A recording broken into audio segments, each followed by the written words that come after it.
Hello, hello, hello, and welcome to episode 51 of Cutscene Combos. Yes. This week we are going to be covering who is Kang the Conqueror. We will also be discussing Bad Batch episode 4, the new exciting Mandalorian trailer, the new very unexciting Gotham Knights trailer, as well as some general Nerd News Network stuff before wrapping it all up with a fight to the death between Raven and Blue Beetle. But before all of that, Horizontal, how's your week been? I think that's so just that noise summarizes my week. My man is screaming in lowercase. Yeah, literally. We briefly both of us touched on how we felt this last week has felt. Honestly, when we came to recording this and I was setting up my notes, I was like, oh, this is episode 52. Hang on, this isn't episode 52. Episode 50 was only last week. But for whatever reason, this has felt like the longest week in existence. Yeah, it's been a weird one. I don't even know really why. I think there's just I think the weather's a part of it. Just how cold it's been has made the possibly. days feel mega long. I think that work's been pretty chill for the most part. A little bit busier this week, uh, but I don't know if it's because I played a Rust wipe at the end of last week, so that made my days feel longer than like dealing with a Have bunch you of been shit. being a degenerate again, Horry? I was for a few days, but we actually had probably the shortest wipe we've ever done. We kind of got to the end game and we were just like, well, a bit bored. Don't know. We got a bit see, I've been playing Destiny 2. Oh my goodness. Yeah, I reinstalled that. Um, but yeah, bit of a weird week. It felt like a really dragged out week, way longer. 100%. Um, so, but yeah, it's only figuring out prep for Apex LAN because that's literally 2 weeks away now. Yeah, holy shit. Still up in the air if I'm going, which is a bit last minute, but we'll figure it out. I'm hoping I can. But yeah, that's been my week's been weird. How's your week been? Very, very busy. Just like I said, because of like COVID fully being over now, in the sense of the world is fully open again. I feel like a lot of people in industries where they do like upgrade services essentially Mm, are now very aware that businesses who didn't upgrade for like 2 or 3 years, or potentially were like would have upgraded just as COVID started, now have 3 years more of desperate. So you've mm. got loads of people like, I desperately need an upgrade. I'm using something from 1993. Still on Windows XP. Yeah, that kind. So there's just lots of projects coming in and lots of big ones as well. And it just means it's constant. But we're getting there. We're becoming more efficient. We're getting better. It's draining. The constant like swimming upstream against stuff that feels like it's never ending. Yeah, no point. Um, Are you getting a breather? yeah, exactly. But I think in like stupid, it sounds like a month. I think we have like a quiet week. But I mean that week will probably get snatched up by something else. But Yeah. other than that, not too bad. Mm, Just busy. mm. Well, I mean, busy is better than dead. Oh, actually, no, I do have something to moan about since last week. Oh, hey up. Oh, is this going to be That Valorant? Yeah, the new Valorant act came out. I haven't touched it yet. I hadn't played a lot of Valorant in the last act, and I was back to it. I was like, yeah, okay, cool. I'm gonna start playing again. I picked it up. I was silver 3. Episode ends, full rank reset. Play my 5 Placements. qualification games. Bronze 2. I'm like, okay, I expected to fall a little bit because yeah, I'm not as good as I was. Just get good. Then I shit you not, I was playing some games with Luke like the next day. We lost 3 games. I got deranked again to bronze 1. I'm back in bronze 2 now. But I went down to bronze 1. So you know how in Valorant it gives you the little act badge for what the person was last act? Yeah. We were getting people with plat badges who had D-ranked over the episode to bronze as well. So we I had mean, bronze lobbies full of people who'd been plat and gold, like literally oh, the last act. this is why I don't play. It's stomped people down so hard. This is why I never play any ranked season in the first week, because their ranks are a mess and people are in places they shouldn't be, and you got to give them a chance to get out of there so you can actually have normal games. Yeah, because I'm not that far away from where I should be. Hmm. But because you've got everyone who's like stomping on people to try and get to where they should be quicker, I'm just there like, this is not enjoyable. I'm having a terrible time. I saw you guys having a nightmare, and I obviously heard about it, and I was just like, not gonna touch Valorant for like a week. I'm gonna just wait about that, Chief. I don't wanna have to deal with getting back to plat. I've also started learning chess on the chess.com app Oh, and on the webpage as well, because I used to play chess loads when I was younger. And I was good for like 8 to 10-year-olds who didn't really understand the game. But I'm still 99% sure that's because I could convince the other person they were fucking up, and then they'd stop panicking, and then I'd just take advantage of that instead of playing the game. just mind games. Mental warfare over actually knowing what the fuck I was doing. Connor was But yeah, I toxic just at kind of wanted to 7 get years back old. into it. Are you even surprised? Like, even No. remotely, that I won chess as an 8-year-old by shit talking people. So yeah, that's been quite fun. Nice. Anyway, let's get cracking. Yeah. So with Ant-Man and the Wasp coming up, obviously we know the big bad for that is Kang, and we know Kang is not going anywhere, or there's going to be a version of Kang knocking about for a while to come at least. So I thought, what a better opportunity give everyone a little bit of forewarning about what is to come with Kang the Conqueror. Yes. So Kang the Conqueror, aka Nathaniel Richards, first appeared in Avengers number 8 back in 1964. So he's an OG. An OG villain. Yeah. So while Nathaniel has had many names across many different times and different worlds, what we're mainly going to be discussing in this character profile is his time as Kang the Conqueror, because he's been used a lot, and each one of his characters is a very significant, almost different person. So just going to focus on him as Kang the Conqueror. So Nathaniel was born in the 30th century on Earth 6311, Okay. where humanity had never experienced the Dark Ages during the medieval times and therefore were much more advanced. Interesting. But this had also led to centuries of wars. Oh. Until a time traveler from Earth 616 called Nathaniel Richards brought peace to this universe. Interesting. Yes. He then became known as the Benefactor.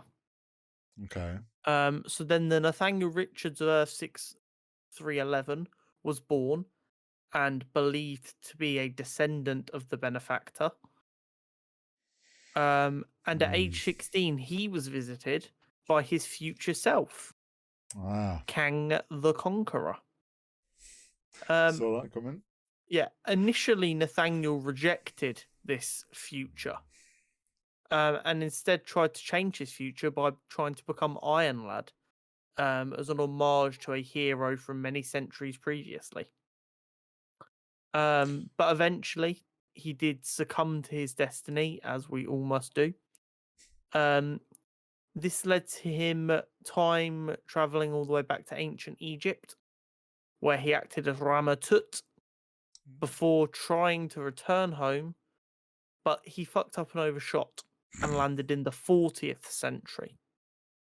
Just a slight overshot. Yeah. In the 40th century, he found the people of Earth back into all-out wars, but they had grown backwards, essentially. They were fighting over what now should be ancient technology that was so complex they didn't even understand it anymore. Right. So Nathaniel took this opportunity, and his superior knowledge of technology that was from his time, to take over the world and become known as Kang the Conqueror. After taking over the world, he used that to take over the entire universe and brought peace to the entire universe. But before long, he grew tired and wanted More. even more power. That's a surprise. So this led to him obsessing over conquering all of time and space, which is where we get Kang the Conqueror. Yes. So I'm not going to say too much more because this is just supposed to give an introduction to the character, and Kang has a lot of big stories that he's involved with. Yeah. But it is worth mentioning that he actually has no superpowers. Oh, His is it armor, yeah, his armor grants him immense strength as well as a number of other abilities. And although he is in fact about 70 years of age in most of the comics, technology and the human species was so advanced in the 30th century when he was born that they'd slowed aging astronomically. So although in fact he's about 70, he only appears to be like late 30s, early 40s. Right. I get you. And he was superbly intelligent even in his own era, let alone when he's then coming back to the 21st century. Because, I mean, logically, you would say people get smarter over time due to other people learning stuff that you learn at an earlier age. So he was intelligent for his own time, and by that, his intelligence could be described as superhuman in the 21st century. Well then. A big part of Kang is his time chair, which I'm sure some people spotted in the trailer and the TV spots. Kind of his big like okay. chair. I mean, they had like more built around it with like the circles that we're seeing everywhere going around it. But the chair itself is a big part of Kang, and a big part of his teleportation and his character. And a lot of people do believe that Quantumania is actually going to focus quite heavily on either building the time chair, as in making it actually the time chair, or potentially fixing it. So it'd be interesting to see. But we know a bit more about Kang now. If you want to know maybe more about some of the other versions of Kang, like Iron Lad or Ramatut or the Scarlet Centurion, stuff like that, let us know down below and we can do some character profiles on his stints as each one of them characters. Yeah, especially because he's going to be a big part of the next two phases. Exactly. And I do think they're going to have some fun and use some of his other forms, because otherwise, what's the point? Yeah, they're definitely going to show up at some point. Bad Batch episode 4. Yes. Now I'm going to say off the bat, it was a filler episode. I have the exact same note. Filler ep. Not a bad filler episode. As filler episodes go, it's pretty damn good. But it was a filler episode. It was a filler episode and a bit of a way for them to hint at a bit of a deeper story going on, I think. Yes.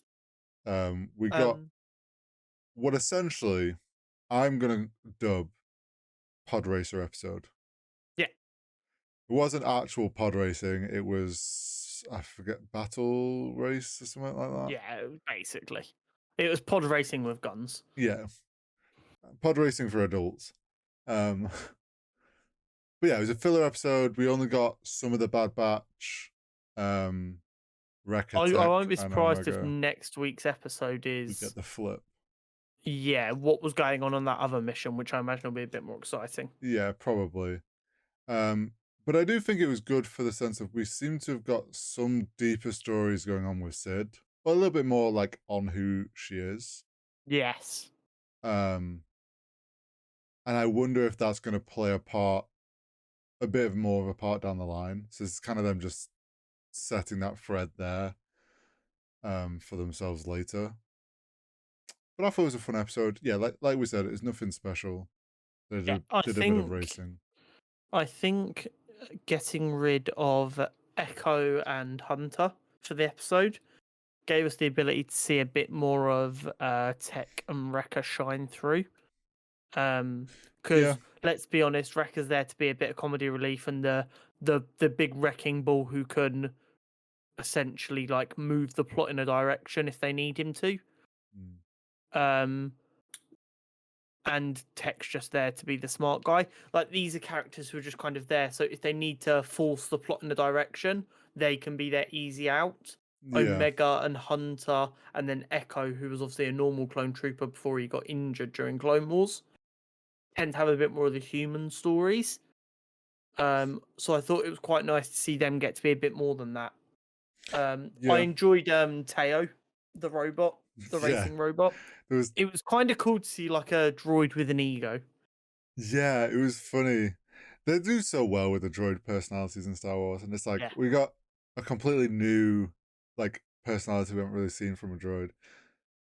And we also got a couple of droid army ones that have obviously been reprogrammed. yeah. There was We a got C-3PO style one. so there was a droid head on a C-3PO body, and then you just saw on the next pod just a C-3PO head kind of pop out. um and there was a couple of like aliens that were also racist. But yeah, do you know what Yeah, I think this realistically was? It was like they needed to set like a underlying story for Sid, so they used this. But I also think this is just Dave, once again, the man Dave. Him going, oh, do you know what I always enjoyed as a kid? That the pod racing. We yeah, haven't seen pod racing since the prequels. You know yeah. what? I'm gonna shove it into It this. got mentioned in episode 1 and then literally never again. Yeah, it's like I feel like this is just him going, I just want pod racing. I want pod racing, so we're gonna find a way to put it in.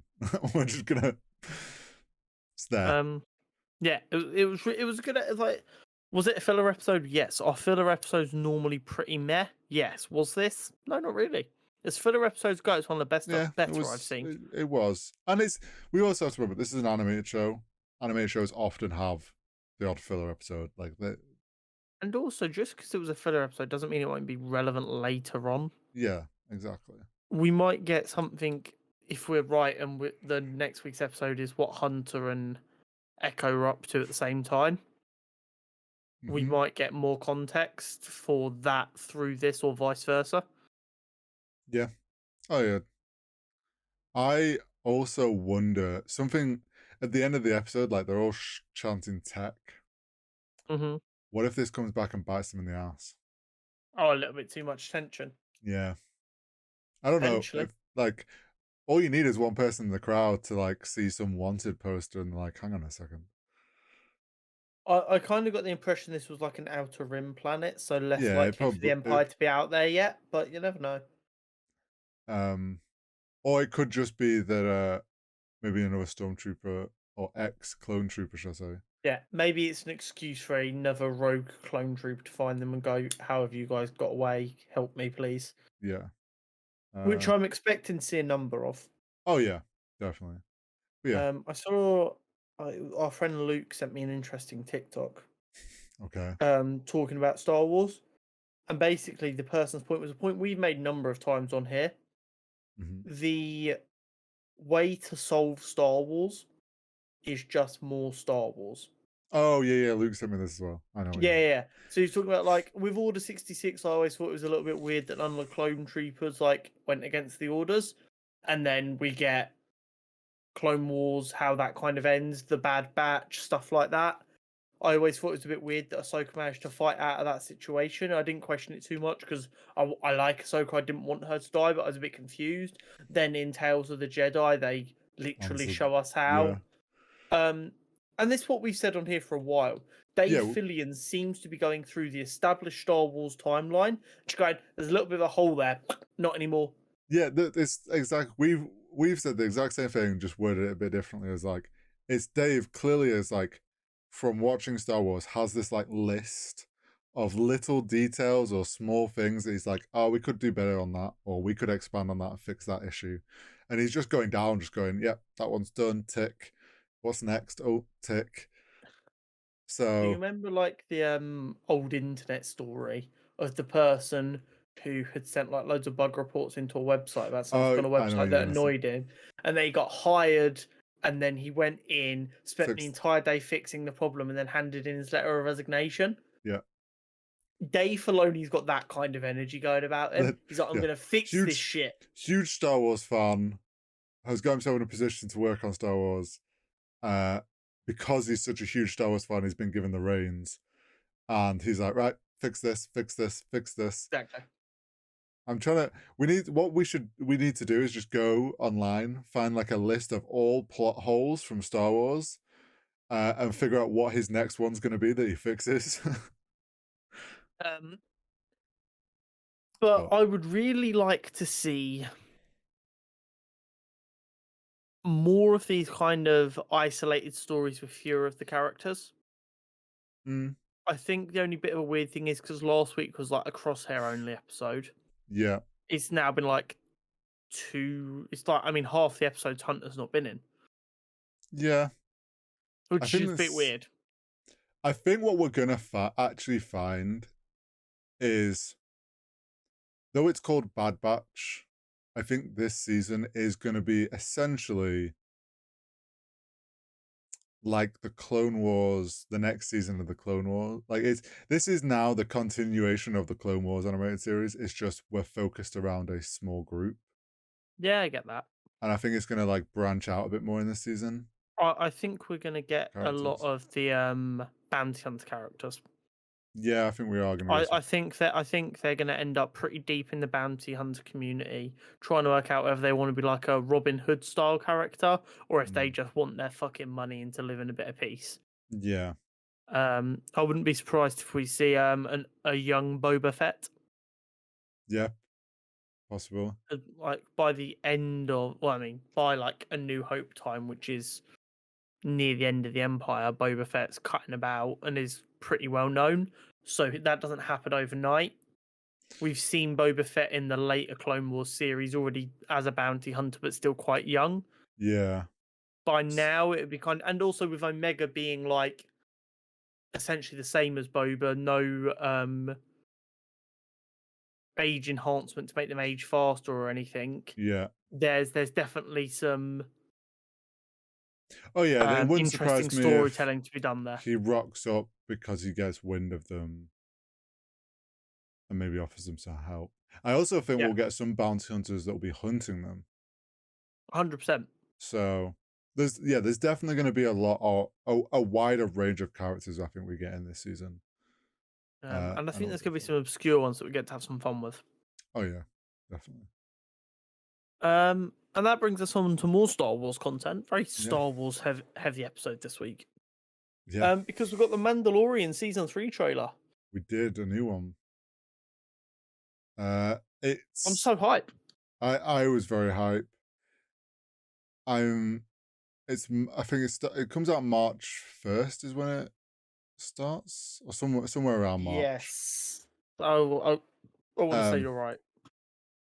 but yeah, we got a lot of new shots and a bit more, some more details. Obviously very sparse, but I mean, one we all have picked up on is and we're getting Order 66 again.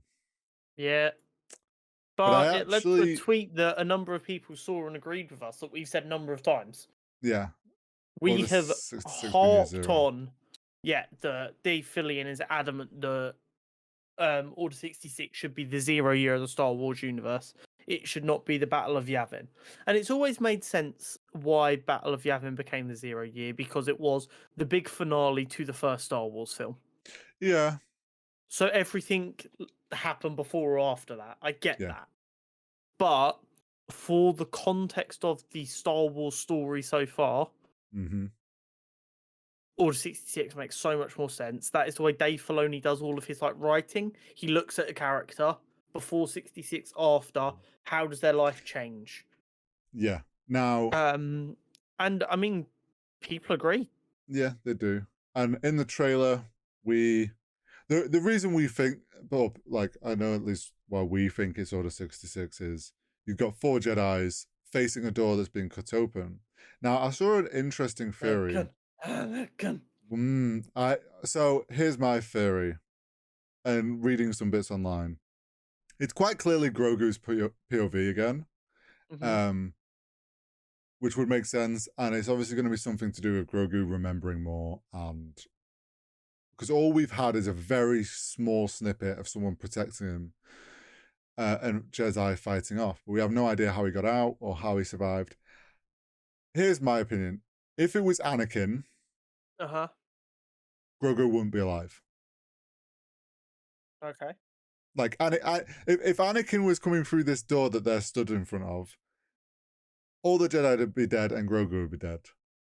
Like, this is Anakin we're talking about. Like, he would have just... So, I'm wondering, what if it's not a bad Order 66 moment? What if we're going to find out who saved Grogu? What if Who could they've... it be? Well, this is the thing, no one knows. It could be a Jedi we don't know. What if it's Mace Windu? There's one fun theory people have been having. Is But Mace not already dead by this point, though? well, I mean, no. dead in quotation marks because everyone wants to believe that he's still alive. Yeah, people are adamant that That he Mace didn't Windu die. didn't die. Yeah. There's also who was the one? I'm forgetting his name now. There was the Jedi which we got reference to in the Obi-Wan series that had used the pathway out. Yeah. You know who I'm on. I can't think of his name right now. But one theory is it maybe him, and that's why Okay. like ties in a bit. But I do think maybe we're gonna find out who saved Grogu in this season of Mando. So maybe it's still gonna be obviously Order 66 related, that, but that was just one thought and things I've read. Yeah. We got a lot of shots in this trailer. A lot, Yeah. obviously, heavy focus on all the Mandalorians. We've seen it showed us a lot of multicolored, mismatched armored Mandalorians, different helmet shapes, designs, some with like sigils on their arms. Obviously, there's Bo-Katan, and some of hers were too that you can see.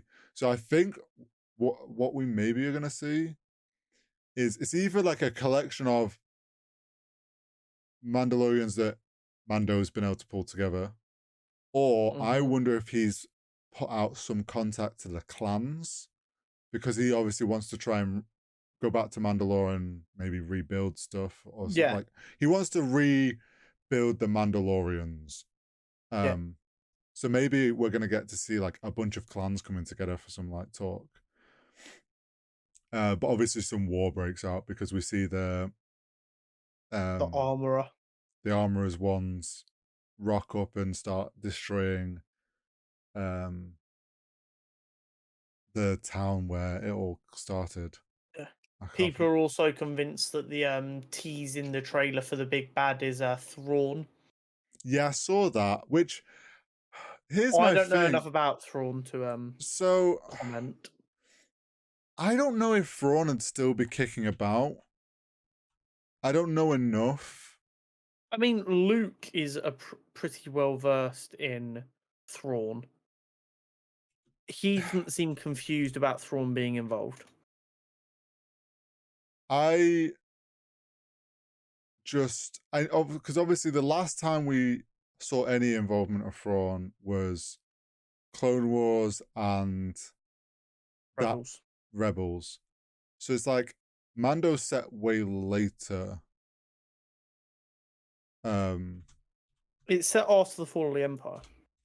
Yeah, so it's like maybe Thrawn's So still apparently, about. Thrawn is like basically dead on for Ahsoka. Oh yeah, no, Ahsoka. I think it's almost 100% certain Thrawn's going to be involved in that. And Thrawn takes this Ahsoka takes place Just after parallel. Rebels, Yeah, I think that's it's parallel. just No, that would end up being parallel to Mando. so No, no. So Mando is set after Episode 6. yeah, Rebels is between Episode 3 and Episode 4. mm. Because Rebels is like after Order 66 and in that like period in between, because it's just as the rebels are getting grouped together. So that's when we last saw Thrawn. Obviously, he was like, I guess he was high up in command, but he was like, definitely wasn't some like old commander or anything. There's a possibility maybe he's still rocking around. I just find I it think people just think maybe he's in it as a tease for Ahsoka, so everyone gets to see him before Ahsoka. maybe I I don't know if they do that, because if it was me, I'd be like, you want the reveal of Thrawn in Ahsoka. Potentially, I mean, I Um, guess it makes sense for the larger story. yeah. Um, I guess we see. I'm not sure. I heard the same thing about like potentially Thrawn's in it. If he is, I'm all for it. That'll be sick. But I don't know if how it is on timelines. Like, I suppose he probably would be still cutting about. So I guess we'll wait and see. We But will indeed have to wait and see on that. I'm looking forward to Mandalorian. Yeah. The season All I 3. know is on Twitter, myself included, there was a lot of confusion as to how Mando had Grogu back. Because a lot of people, myself included, didn't watch or Yeah, finish yeah. Book of Boba Fett. You need to go finish that, and what? Yeah, I do Because need to go that's finish that. Book of Boba Fett is Mando 2.5, season Hmm. Which 2.5. is dumb. It Just is like dumb. people have complained about Marvel doing it to people. Oh yeah, no, Um, it's and that's I I think that think is I actually the think biggest complaint about Book of Boba Fett is it became Mando season 2.5, and everyone was like, this is meant to be Boba Fett's show. Like we yeah. kind of straight the Boba Fett, like the one of the first iconic, like cult favorite characters, doesn't even get his own show anymore. yeah, like it pulled away from it like for 2 episodes, and it's like threw off the whole show. And then also like an important detail with Grogu getting back with Mando, and it's like, yeah, it kind of just, if anything, it just feels like Disney's like, oh, please go watch our Book of Boba Fett so you know what's going on for season 3 of Mando, because we know you all love Mando. But then by doing that, they messed up people wanting to see Book of Boba Fett. Yeah. So it's almost like in the script writing process, halfway through they lost confidence. Well, do you know, I don't want to spoil things. Obviously, I mean, now the trailer's come out, that's one big spoiler. But it's like, they clearly wanted to use Mando in Book of Boba Fett, but obviously Mando was dealing with the whole like no Grogu anymore, deciding what to do.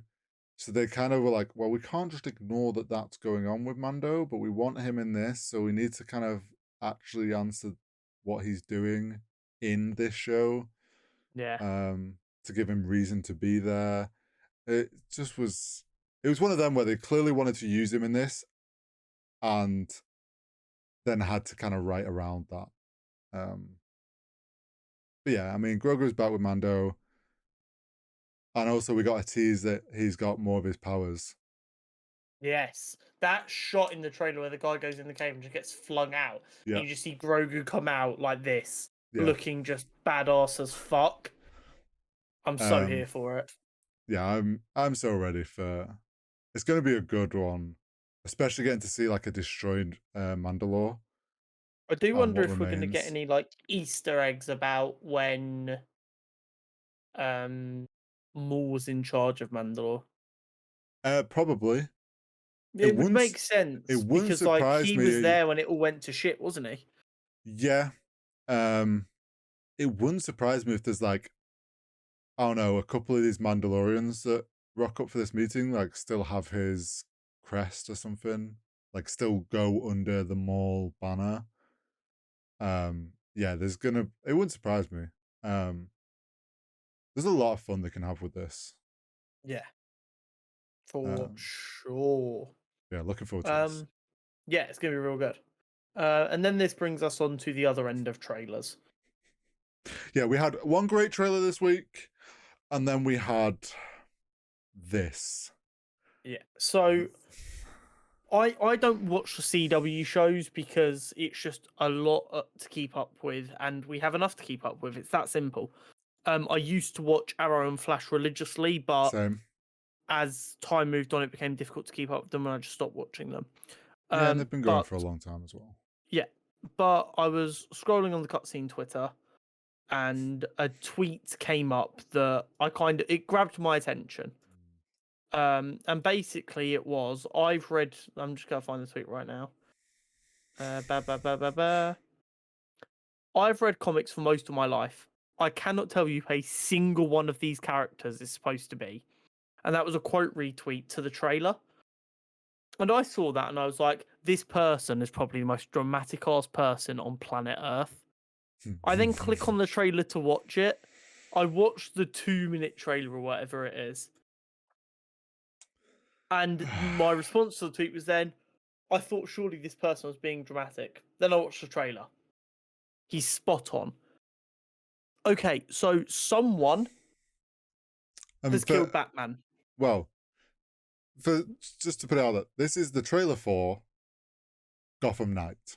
Yeah, Gotham Knights, the new CW show. Yeah. So the entire premise of the show is, by looks at, not too dissimilar to the game, which was, a roaring success. Batman's dead. His trusty sidekicks from his crime fighting years now need to protect Gotham. Mm-hmm. But they seem to put a twist on it, which just makes no sense. So we find out that Batman's dead, but then we get a shot of Batman dead, and it looks like a man wearing a tuxedo with a bat cowl on, which might be the worst costume design ever. I have seen some people suggesting that maybe he was killed while he was Bruce Wayne, and whoever killed him just put a cowl on him. Oh, yeah. Which would make more sense. It would. But in a trailer, that makes zero fucking sense, and it really hurts you as you're trying to portray as, like, engaging with fans to come watch the show. Yeah. I wonder if you're maybe right on the whole it's Bruce Wayne, but it's like, you've got to look at it this way. If they just showed a guy dead with a suit on, we have no context if that's Bruce Wayne. And it's like, they've then gone, he has to, they're like, well, we want him to be dead as Bruce Wayne, but we need to make it clear that this is Bruce Wayne in the trailer. Let's just have it like fake, put a cowl on him or something like that. But yeah, you're right. It's not a very clear and easy, good way to present it. I'd say you're probably better off just cutting anything like that out of the trailer if you're not sure how to portray it. And then we meet our band of misfits. One of whom is apparently the Joker's daughter. Yeah, which threw me off. I was like, because yeah, sure, why not? Then we get a number of people who seem like they might be old Bat fam. Yes. So you've got someone who is arrested at the mansion, and he is the orphan that Bruce Wayne looked after, and he's been accused of killing Bruce Wayne. Batman's son, as they portray it. Yeah, so here's the thing. That makes sense to be Dick the most. Okay. Except that would be the worst casting of Dick Grayson I've ever seen. That man is blonde and short and doesn't look in that good shape. He looks too preppy. Yeah. But it can't be Tim Drake because he comes across as too much of an arsehole to be Tim Drake. And it better not be Batman's actual son, Damian, because he said that he was adopted.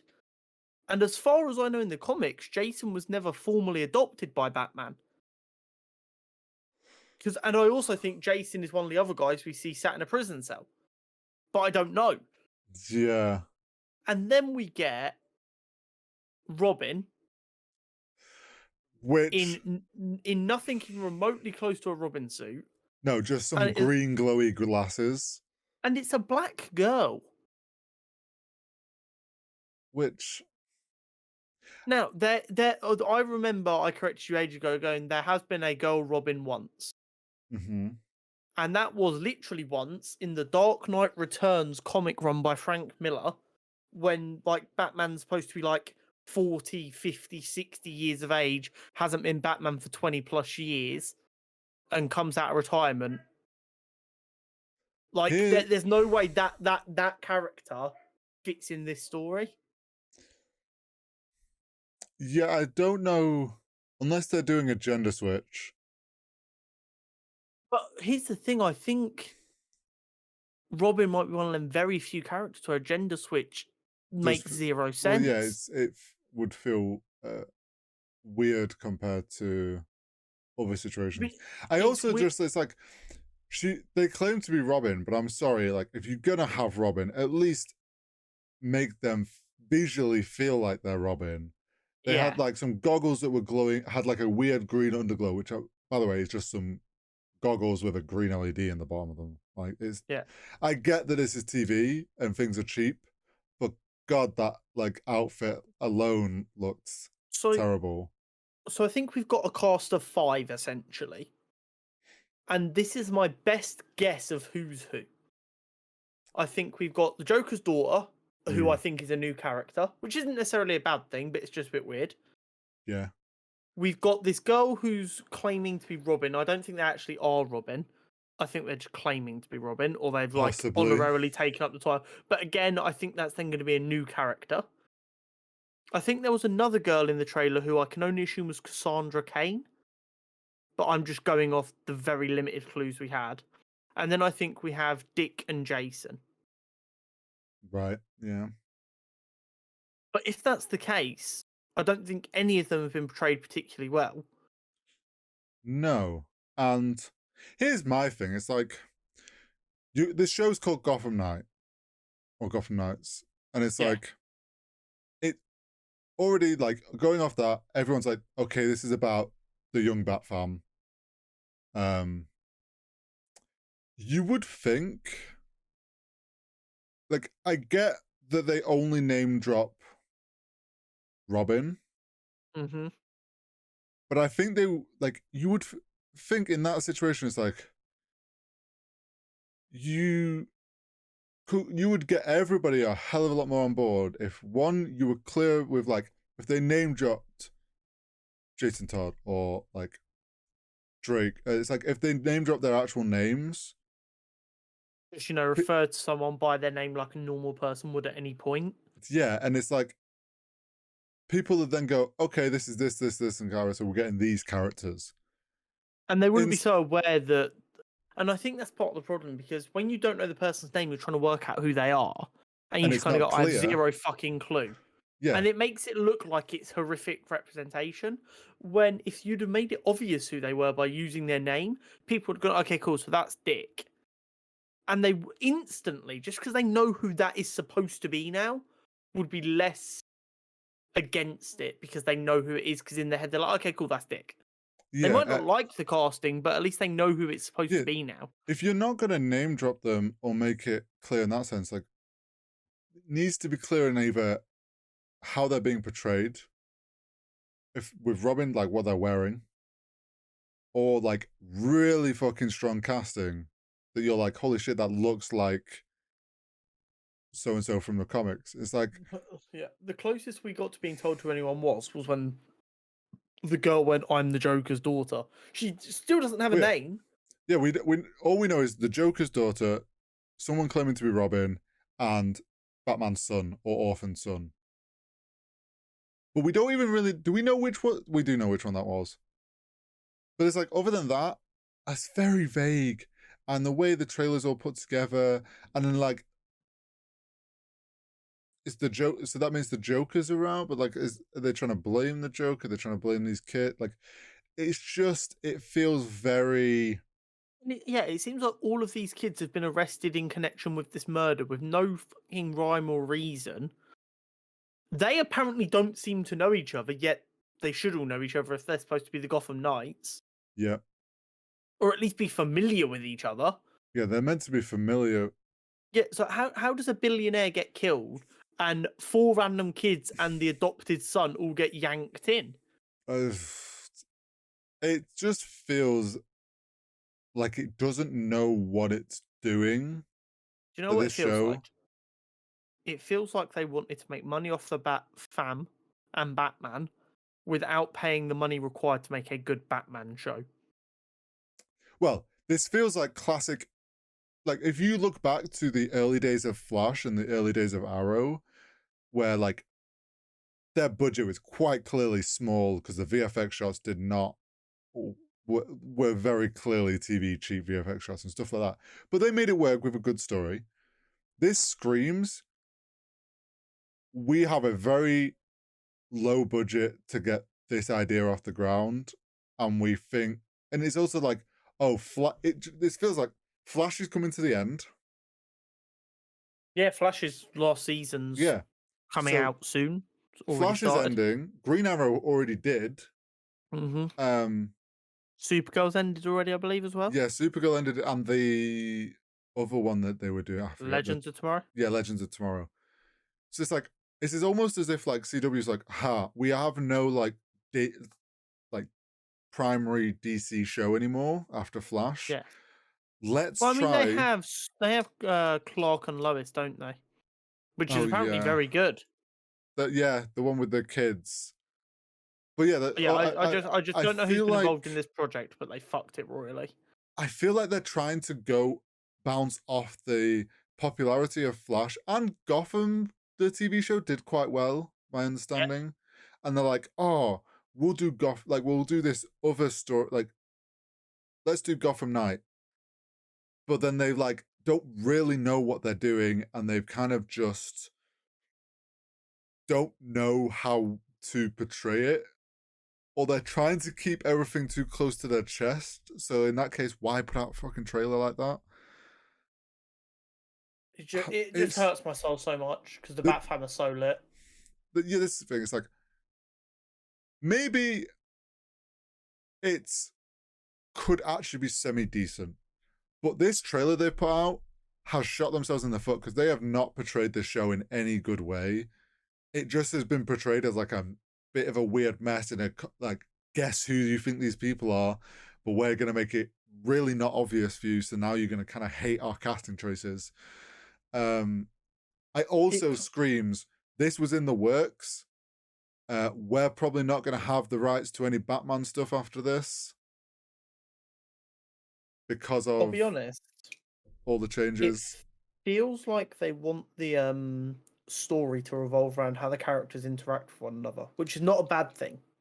No, But it doesn't feel like they've gone to the effort of understanding the characters before making that decision, which makes me concerned we could end up with like this Riverdale-esque style show where there's just this constant drama that no one really understands, and everyone who does understand it just kind of sits there and go, okay, but there's an obvious solution that you guys just are ignoring. do you know what I fear this And show's that's gonna? my big concern. I think the script is going to be dog shit, and I it's going to give the actors zero chance. I fear. I think we can already like this show. The whole script is going to be Batman's dead. They all get arrested. As a viewer, it's going to slowly make us think it's each of the kids, or like it's going to portray each of the kids each episode in like, oh, these are the ones that this is the one that did it, or this one knows something. So where is the viewer pitting them all against each other? But then they're all going to be working together because they feel like, oh no, it's not us. We know it's not us. We'll go find the right person. And it's going to be this weird thing of like, each episode is going to be us hating and or being suspicious of a different one of these kids. Some of the kids will be suspicious of each other. They're going to have weird interactions. We're not really going to know what they're meant to be doing. Trying to be vigilantes and trying to solve Batman's murder. And it just feels like it's going to be a mess. Yeah, I completely agree. And I genuinely think this is something that was well in the works. Because obviously for a trailer to be out, like it's already in the works, script and everything. Yeah. And some deals already been made. Obviously, I all think the it's James. not too far off the first episode coming out. Well, and James Gunn, obviously now being in charge. See, this is where it's different though, because while the CW Warner Brothers has the stake in it, I think they just kind of Yeah, but lease the rights and let them do their this is the own thing. thing. What if, with this change in leadership, they're wanting to end that lease of Quite possibly. rights? I mean, like, after seeing that trailer, I wouldn't be surprised if he just yoinks it. well, yeah, this is the thing. Like, it feels like it's one of those things that was already in the works. They kind of know it's not going to be great, but they're chucking it out anyway because they've got to get it out, and they're not really gonna like. Wouldn't surprise me if this is scrapped after one season, and that ends what Okay. CW does. So I've had a little Google here, to try and work out who's who, and Okay, I found the Wikipedia right. for the cast. Okay, So we've got Oscar Morgan is playing a character called Turner Hayes, Bruce Wayne's adopted son. so Who the that's fuck is Turner Hayes? a made-up character. Okay. The person playing Robin is Mm-hmm. supposed to be Carrie Kelly, who Okay. was the female Robin in The Dark Knight Returns. Okay. Bit of a weird place to pull that character out, but at least they're based in some kind of Actual. reality. Yeah. We've got Falcon Smith as Harper Rowe. I assume that was one of the girls we saw. Then we've got Tyler DeCharia as Cullen Rowe, Harper's brother. So that's a brother and sister duo. Okay. Then we've got Olivia Rose Keegan as Dweller, the daughter of the Joker. So that is a character that already exists. But it doesn't look like she was actually. It doesn't look like she was actually the Joker's daughter, but she just claimed to be. Because it also Okay. looks like she went under the alias of Catgirl, the Catwoman's daughter, and her last name is Dent. Right.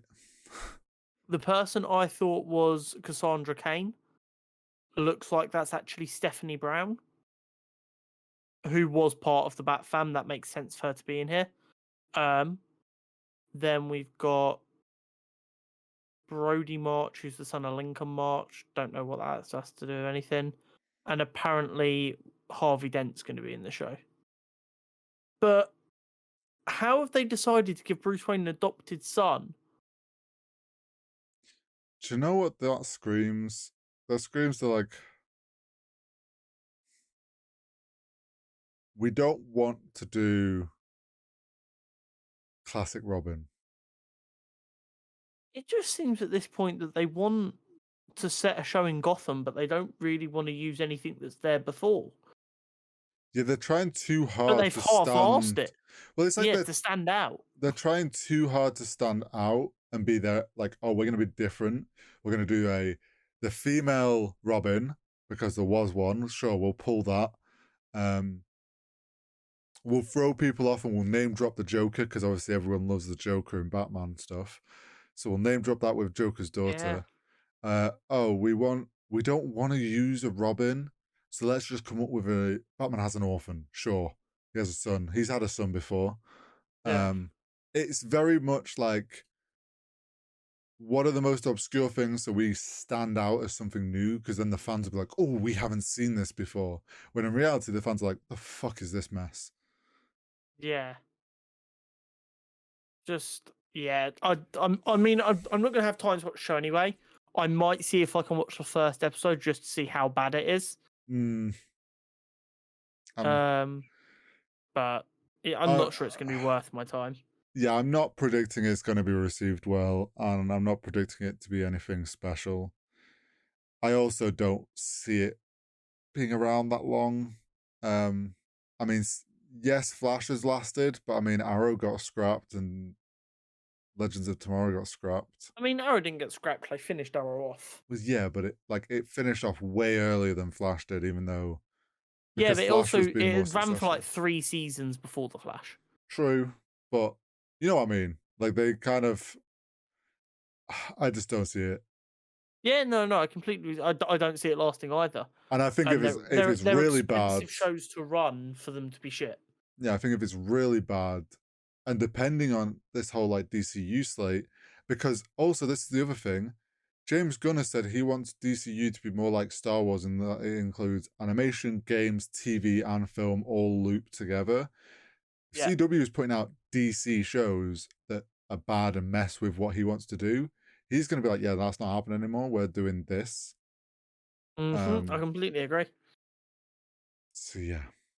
But let's move on to the Nerd News Network. Yes. We got some juicy things here. We have. Starting off with Suicide Squad Kills the Justice League, the video game's coming later this year. Is in shambles. I was very excited for this game, but it has absolutely ruined all of my excitement with the leak that it will be a game as a service, meaning you will need an online connection to be able to play the game, and that there will be a battle pass system, etc., etc. Leave Microtransactions. story games alone. Hey, I've spent so much money on Valorant, I don't even want to admit how much I've spent. I will spend money on cosmetics in games. What the other thing I'll do though is if you're forcing cosmetics for money into games that make no sense for them, I just won't fucking buy your game. Yeah. So not only are you not going to make the money from your microtransactions, you're not going to sell the game in the first fucking place. It's just a weird choice for that. And do you know what the craziest thing is? Insomniac and Sony have proved recently that you don't need to do that for story play games. No, yeah. With the Spider-Man games. There are so many costumes you unlock in them games just by playing. And that's what people like.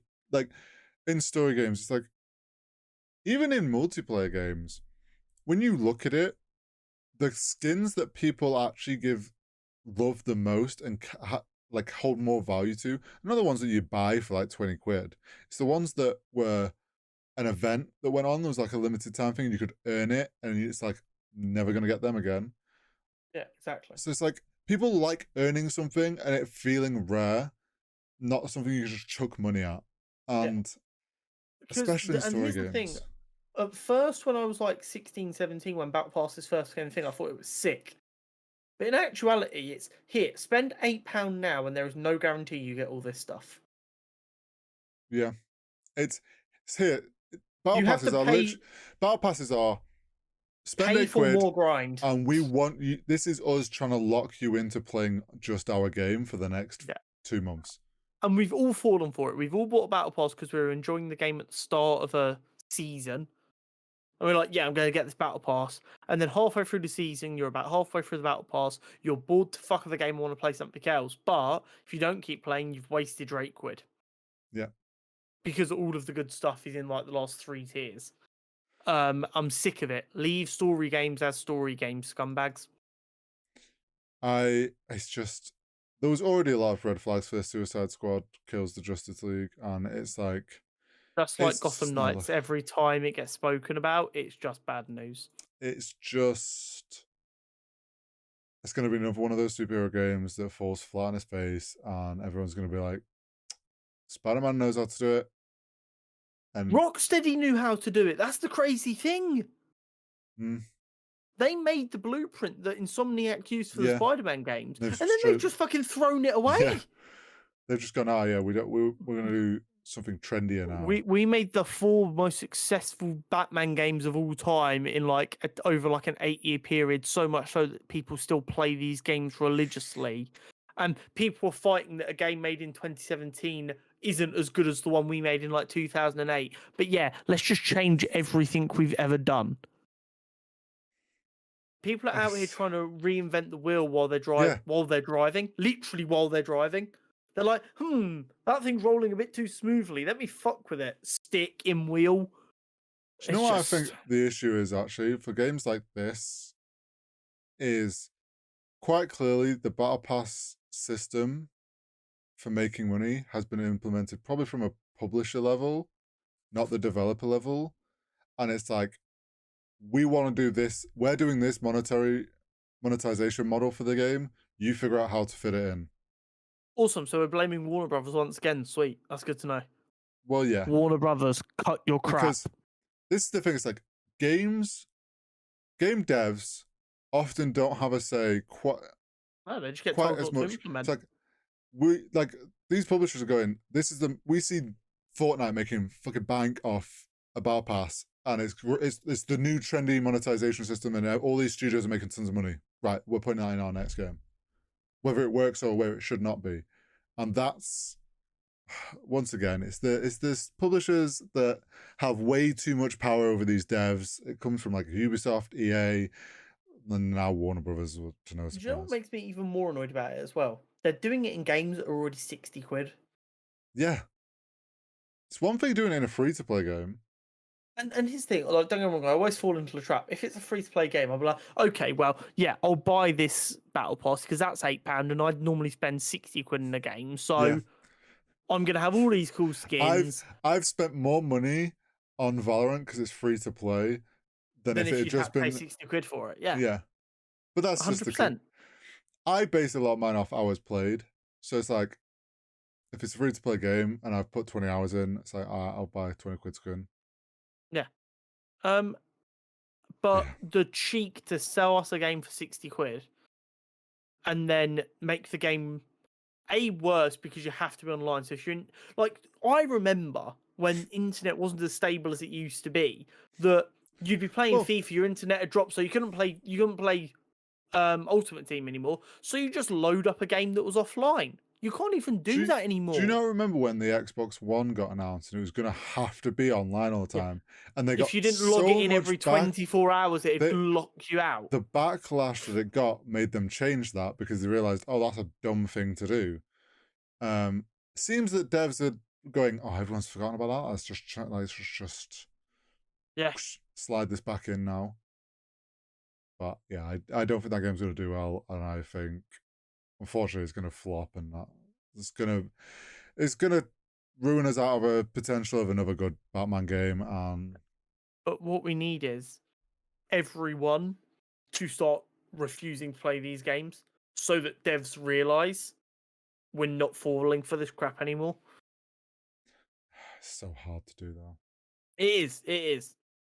But I'm not going to feel sorry for people if they spend 6 quid on the game and then it ends up being shit after all the warning signs were there.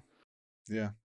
But time for some good news. Yeah, some good DC and Warner Brothers news. Everyone, give Horry a round of applause. I was correct. He did predict this. I did. Last Friday, more news about Matt Reeves and James Gunn's potential discussions were coming up. And apparently the conversation was centered around Matt Reeves being able to run his own kind of Batverse. Batverse was a direct quote, but Batverse is also what Horry had suggested on the Thursday evening while we recorded. Yeah. Maybe Matt Reeves is just allowed to run his own little Batverse. Well done, Horry. I know you have the approach of throw shit at the wall, eventually something will stick. This one stuck instantly. Yeah, no, well done. No, there's nothing more to say. you said it, and I was like, surely not. Surely I've not just predicted that so perfectly timed. Like literally like 12 hours later. But yeah, I think the exact thing was they talked, and James Gunn's more than happy for Matt Reeves to keep doing his thing, and it's not gonna, like, he's not gonna pull the plug on it. He's happy to have this Batverse be there and be separate. And they were going to be having more talks. Run... So I think the best way I can describe it. Go on. I think the DCU is going to run, and what we're going to get there is like the Batman comic run, which is just Batman in a bit more of a comic-y way, focused on the action and the drama and interaction with other people. Yeah. Whereas Matt Reeves is going to be more detective comics, which is actually the original Batman run, because Batman became like a subshoot of Detective Comics, because Detective Comics isn't just Batman, but Detective Comics, which is more about the detective work.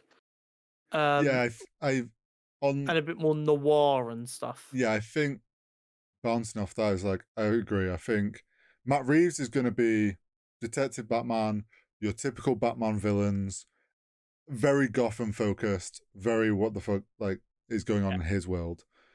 I think what we might get, because we still don't know 100% if we're getting a Batman in DCU, if and when we get what like era. I do think it's going to be more like Batman with Justice League and how all those things that go on with the Justice League and that affect that. More what Batman's doing outside of Gotham and in that world, like you say, a bit more comic booky, big bads working as a team, sort of Batman. And I think if they do go that way, that's actually perfect. It will give you Batman stories for everyone for a long time. Yeah, and And if they it'll be do it also right, be that will quite also earn them a lot of money. yeah, and also they don't have that worry it's like too similar that people get confused why there's this Batman and this Batman. Yeah, But I know Matt Reeves said they're having more talks where they're gonna like James Gunn wants to know what Matt Reeves' plans are, and he's gonna outline to Matt Reeves like what their plans are, and kind of probably get on the same page. I imagine he'll even like lean on Matt Reeves for help with whatever Batman he does. Like we said last week, Matt yeah. Reeves quite clearly loves the Batman series, and that's got him to where he in this position. It wouldn't surprise me if James Gunn's like, "What's your opinion on us doing this Batman or this story?" Like, and help us with this. So, yeah, Batverse. Hopefully, Hmm. we're getting Penguin series. We're getting Batman 2. I'm excited to see what we get after that. Yeah, 100%. Um, now, now I'm not gonna because I just can already see the comments down below like, oh, this isn't new news. So Marvel have been accused of underpaying VFX teams by as much as 20% under market standard, as well as expecting 4 times the output for that amount of money. Now, I know there have been lots of complaints in the past that Marvel were overworking and underpaying, appreciating their VFX team, but no one has ever put numbers on it. Yeah, no one's like really like you hear the Yes. rumors and you hear it from different places, but And like even since this happened late last week, it seems to have already died down really quietly. Um, artists not appreciated. yeah, it absolutely sucks. The amount of money Disney make from these films, pay Well, your fucking VFX staff. here's what I think has, and this isn't like giving Marvel and Disney like an excuse, but I think this is how it's like got to this situation in a way of quite or how studios have ended up in this situation through not necessarily in fault of their own, but knowing from someone who's worked in a career field, it's like you start off on an expectation. So back with like phase one, there wasn't many films. These studios that got up a good reputation with Disney and had a good like mutual kind of business agreement were like good pay for time needed, probably matched. But as Disney's like, oh, we've got this film now, we've got this film, we want you to work on it. And they're like, oh, well, yeah, we want to work on the Marvel films. Like, that's big promo for us. And it's like one of those where Disney's kept ramping up the work, but never approached saying, we'll give you more money. And the studios have like, because it's like a Marvel film and it's like, sure, we want our studio's name attached to that, take on this work. And then it's like over time it's built up. And then now it's now in this situation of the studios are going, hang on a second, we are doing like twice as like 4 times as much work as we used to do when we first started working for Disney. But hang on, we're not actually getting paid more for this now. Like, how has this happened? This isn't okay. And then Yeah, also Marvel's like, oh, we want these now. They keep ramping up the time between films is getting shorter, and they're like wanting stuff turned around faster. Like, it's one of those where it's just I think these studios a little bit have got caught out, but also like are now going, hang on a second, Disney? Like what the fuck? Rightly so. It's it's one of those though. It's like Disney's not never gonna address it because then that makes it an actual thing. Like that's them admitting that there's something going on there. Um and unfortunately, studios are gonna like they'll demand better pay. But the issue you're going to have with any creative industry is like, if you're a studio and you turn around and go, we want more money if you want us to do that, Disney will go, I, there's find someone cheaper.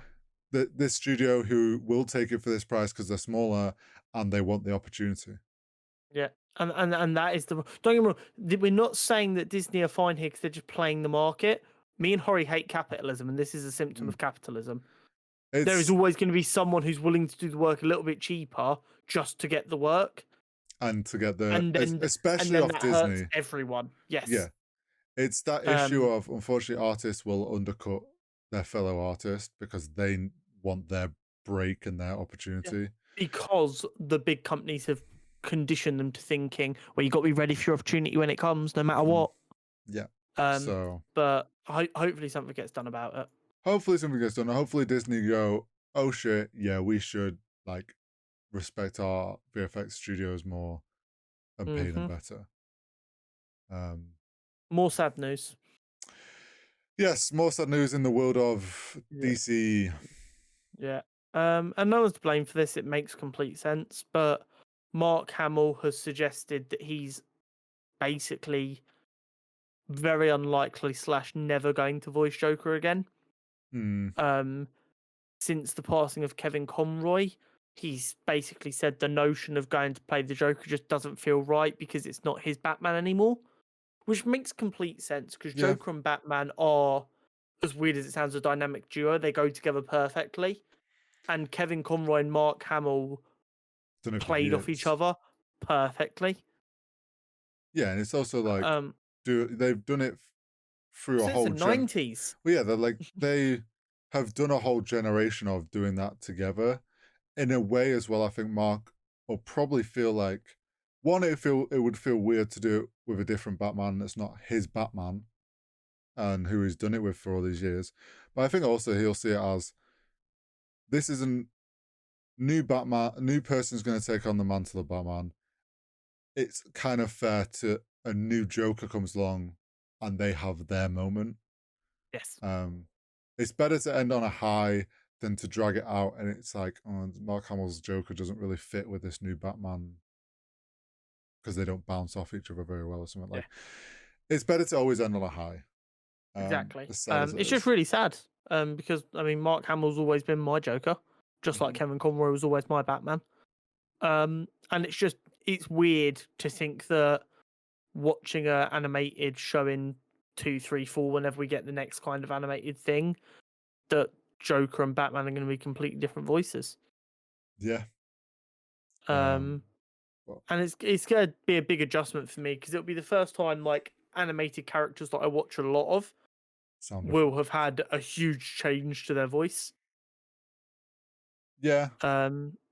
So it'll be a bit of a weird one for me to get used to, and I'm not going to be surprised if my knee-jerk reaction is no, I don't like that. But I'll do my best to give the actors a fair shot. Hopefully they pick up people that have maybe voiced them in other games. Yeah. What I don't want is them to get people who try and do impressions of Mark Hamill's Joker and Kevin Conroy's Batman. Yeah, you I want want someone who whoever does their does it own. to come in and give your own interpretation of the character. Yeah. Now, Hori, do you have good news for us regarding this D&D update? In good old classic Top Gear fashion, great news. So last week I touched on the whole D&D drama that was going on because you'd seen it but didn't know. And as I mentioned then, basically the community was up in arms because there was this leaked, what was apparently close to final draft of the new open gaming license, which is D&D's like licensing on how their game's used. The community as a whole uproar. I mean, I'm sorry, Wizards of the Coast, but you've built a community of rule lawyers. You ain't gonna outsmart them. Like these people in D&D can't be outsmarted. They will follow the rules to the law, and you try to sneak shit past them, they're gonna spot it. So Wizards of the Coast finally gave a statement, came back out, and they were like, "We hear you. We quite clearly rolled a nat 1, critically Did they actually failing." say Yeah, that? they said we rolled a nat 1. What? I'm sorry. Just a message to all companies: if you fuck up royally and you need to address that, do not try and be funny in your statement. I it's just them trying to be like, because they are, I guess they're doing it. They're trying to play into being like, we're the community. We like we're all in this together. Yeah, but when everyone's already that mad at you, if Yeah. it's like divisive, yes, try and be a bit funny. But if it is straight up everyone just going, that is a bad fucking idea, You just got to it's go. We fucked up. I think that was the closest we get to a corporation fully admitting, okay, we fucked up here. You Basically, done fucked up here, Aaron. they're putting a pause on this new open gaming license. Oh wow! So they're not even just gonna like roll it out with some changes. They're fully pausing it. Well, they're pausing it while they're not. There's no like timeline now because they're going to go back and change things, and it's a legal document. It takes time to get it like. Makes sense. Basically, they've gone. We realize we used poor language in a legal document. It was never meant to limit fans, podcast content creators, players, whatever. This was aimed at other tabletop RPGs. Or our aim was to aim this at other tabletop RPGs and stop, like, essentially stop someone coming along and going, "Oh, I'm going to take the clones." take the D&D rules and make my own game.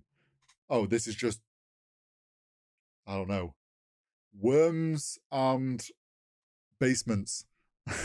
Oh, yeah. So they just didn't want a bunch of clones robbing them, essentially. But their choice of claim. but their choice of language, obviously, it came across poorly. They're going to remove any language about taking royalties or anything on that. They're completely scrapping that. That's not. They realized that was an overstep and not what they should have been trying to cover in this.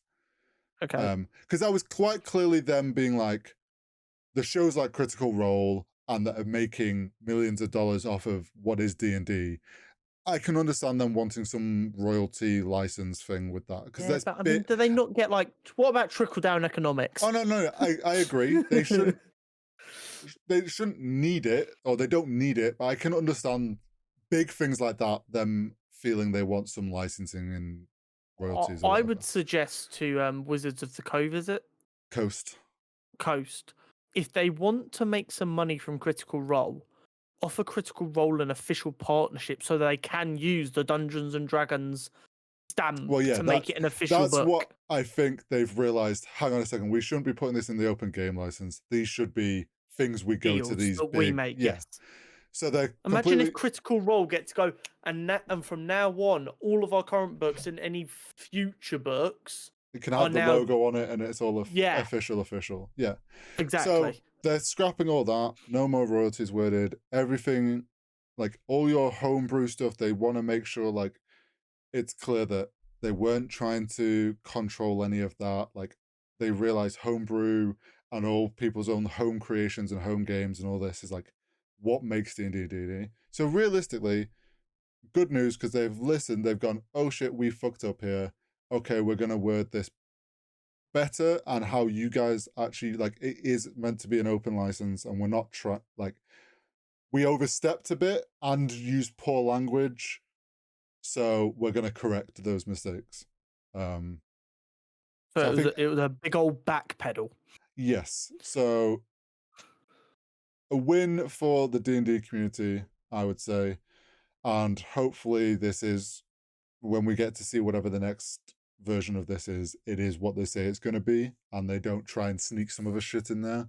I think it would be very dumb of them to try and sneak anything into this next one. Agreed. Because at that point, you're on the verge of people just going, fuck you, I'm now playing Dragons and Dungeons.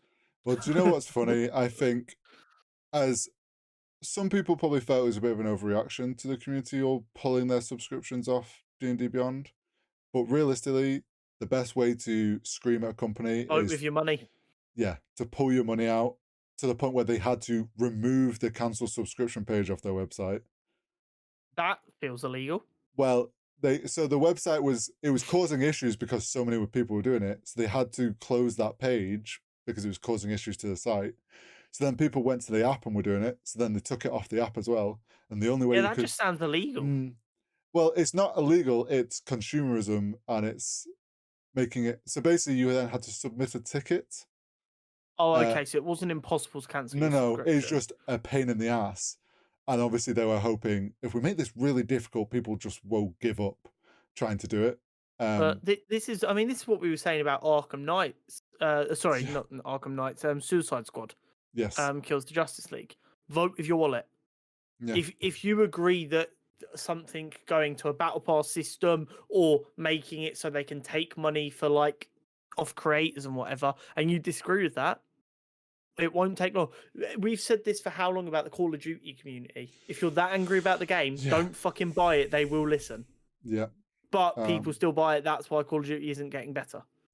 Yeah. And also something we haven't got on here, but also D&D related. Ooh. I don't remember if you watched the first Vox Machina series. I did. Season 2 starts tomorrow. Oh shit! Really? Okay. Yes. Well, I forgot we may discuss that next touch week on then. it. Yeah. Because So I really enjoyed season 1 of that. That was really cool. so season 2 starts tomorrow, the 20th. As you're all listening this episode. So go check that out. It's on Amazon Prime. It's gonna be great. I love Critical Role and everything they do. 2 episodes a week again.